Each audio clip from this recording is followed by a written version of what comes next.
Officiel, Manchester United est bel et bien en Ligue des Champions la saison prochaine, après 2 saisons où on n'était pas tout simplement en Ligue des Champions. Ça y est les gars, c'est fait, on retrouve bel et bien la Ligue des Champions. Avec la défaite de Liverpool, la défaite de Brighton ce week-end, Manchester United est bel et bien en Ligue des Champions. Encore une fois les gars, cette saison on a affronté Liverpool 2 fois. Le héros du match au match aller à Anfield s'appelle Harry Maguire pour une victoire de Manchester United 2-1. Et aujourd'hui, l'héros du jour s'appelle Kobbie Mainoo. Kobbie Mainoo qui sait juste choisir son moment pour marquer un but. 4 buts qu'il a marqués en pro à Manchester United, 2 face à Liverpool, 1 dans un match ultra important aussi, qui nous permet justement d'arracher le point face à Wolverhampton. On se rappelle tous de ce magnifique but. Et là, encore une fois, magnifique frappe face à Liverpool. Donc, bienvenue sur Legacy United. Aujourd'hui, on va débriefer cette victoire face à Liverpool FC. Sur ce, bon visionnage à vous. Manchester United n'a pas remporté le titre depuis plus de 10 ans. L'histoire de ce club légendaire est un mélange de gloire et de déclin. Pendant des décennies, les Diables Rouges étaient une force imparable. Mais la famille, bonjour à vous, j'espère que tout va bien pour vous. Donc sans plus tarder, on va attaquer direct ce débrief par rapport au match face à Liverpool. Victoire importante de Manchester United, surtout, oui, c'est vrai que Manchester United est déjà en Ligue des Champions avant le match. Enfin, ils avaient déjà le pied en Ligue des Champions avec la défaite de Brighton ce week-end. Mais ça reste un derby face à un rival, un ennemi. Donc, il fallait gagner ce match-là. Et chose faite par Manchester United. Donc on va revenir vite fait sur la composition d'équipe alignée par Carrick, Sam Lemons, Diogo Dalot, Harry Maguire et Hayden Evans. Les gars, la titularisation encore une fois de Hayden Evans, ça montre juste encore une fois que Hayden Evans, ça y est, il a pris l'ascendant sur les Euro. Moi je l'adore, Hayden Evans, il est méchant dans ses interventions. En fait, vous voyez les problèmes que j'observe chez les Euro, par exemple la fébrilité, des fois t'as l'impression qu'il tremble sur ses jambes. Moi, Hayden Evans, je l'aime bien parce que il m'inquiète pas par rapport à cela. Physiquement, il est dedans, il est prêt, il perd rarement ses duels, il n'hésite pas à faire des tacles. Donc oui, Hayden Evans, pour moi, il a pris l'ascendant sur Lenny Yoro. Oui, c'est les deux futurs défenseurs centraux de Manchester United dans le temps, mais pour le moment, à force de constater que Hayden Evans a pris l'ascendant. Luke Shaw, du coup, en tant que latéral gauche. Le double pivot, Casemiro, Kobbie Mainoo, Bryan Mbeumo, Bruno Fernandes, Cunha et la titularisation de Benjamin Sesko. Du coup, Amad Diallo a été mis sur le banc. Donc, si on va revenir sur les temps forts du match, donc qu'est-ce qu'on peut dire ? Manchester United a commencé très très bien le match avec beaucoup de pressing, contre-pressing, on récupérait les balles, on gagnait les duels, ce qui amène le but ultra rapidement de Matheus Cunha.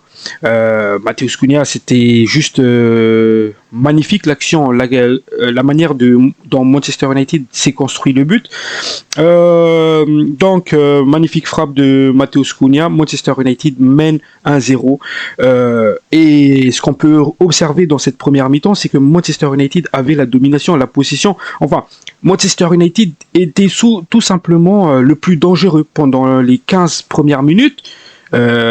Du coup, ce qui amène le deuxième but de Manchester United, parce que Manchester United s'est procuré beaucoup plus d'occasions dangereuses, et cette remise de Bruno Fernandes par la tête, Sesko qui a plus qu'à pousser dans le but vide, 2-0 pour Manchester United. Comme je l'ai dit, grosso modo, la première mi-temps du match, Manchester United, ils ont su neutraliser Liverpool par le jeu, par les pressings, par le contre-attaque. Parce que oui, le deuxième but de Manchester United, ça vient d'un contre-attaque de Bryan Mbeumo, d'une ouverture de Bryan Mbeumo. Donc, Liverpool, ils n'étaient pas dangereux. Ils essayaient de combiner pour passer dans l'axe, sauf que la défense de Manchester United était tout simplement impériale. Mais Manchester United, pour moi, aurait pu pousser, mettre un troisième pour moi dans la première mi-temps, parce que la première mi-temps de Manchester United, c'était vraiment dominé. C'était vraiment, je dis pas dominé dans la position de balle, mais dans la manière de jouer. Manchester United était beaucoup plus dangereuse par rapport à une équipe de Liverpool qui savait pas quoi faire avec la balle. Ils savaient pas quoi faire. On sentait justement cette équipe de Liverpool qu'il manquait d'un point d'appui, un numéro 9, alors que vice-versa, à côté Manchester United, on a vu l'impact du numéro 9 qui était présent aujourd'hui, Benjamin Sesko.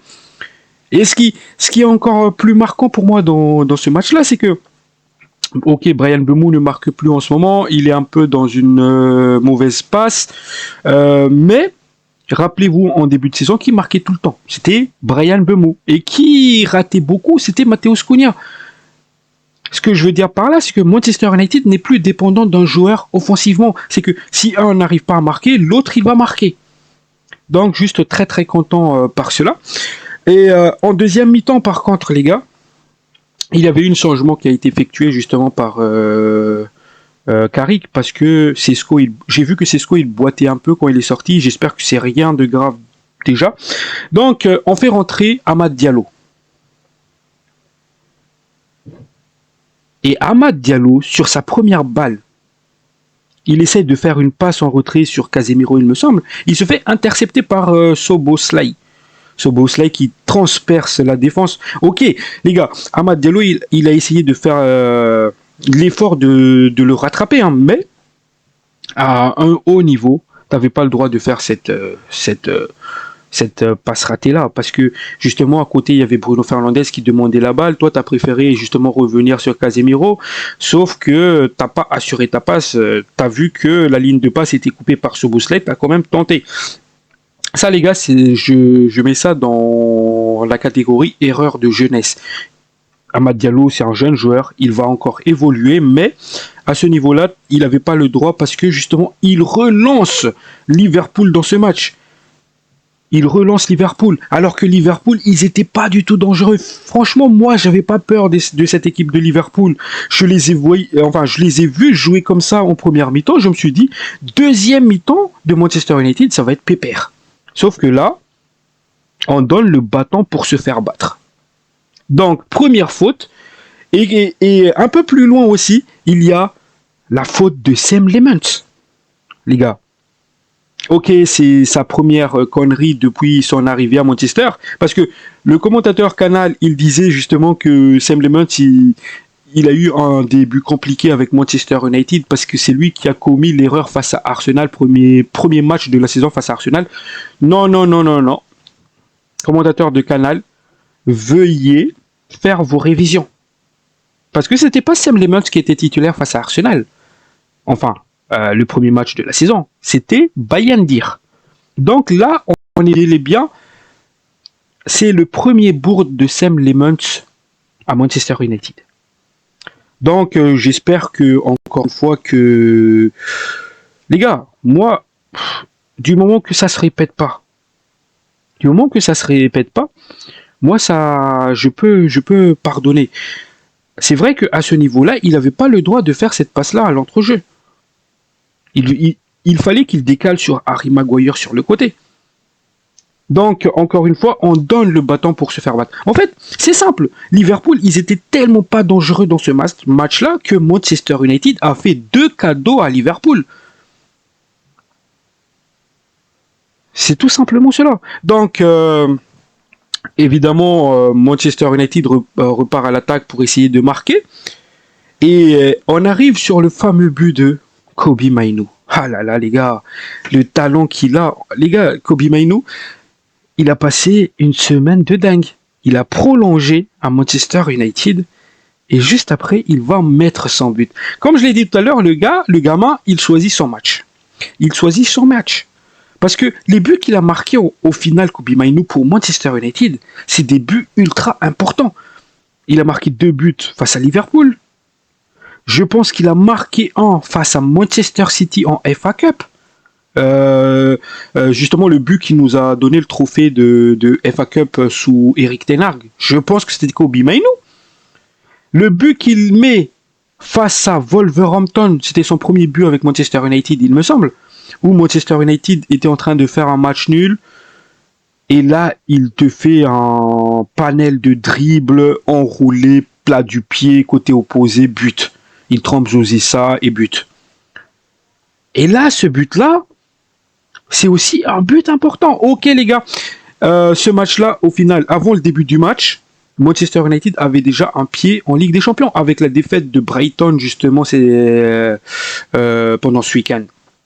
Manchester United avait déjà un pied. Donc on pouvait se dire, ok, c'est un match où il n'y a pas d'enjeu spécial. Mais ça reste un derby.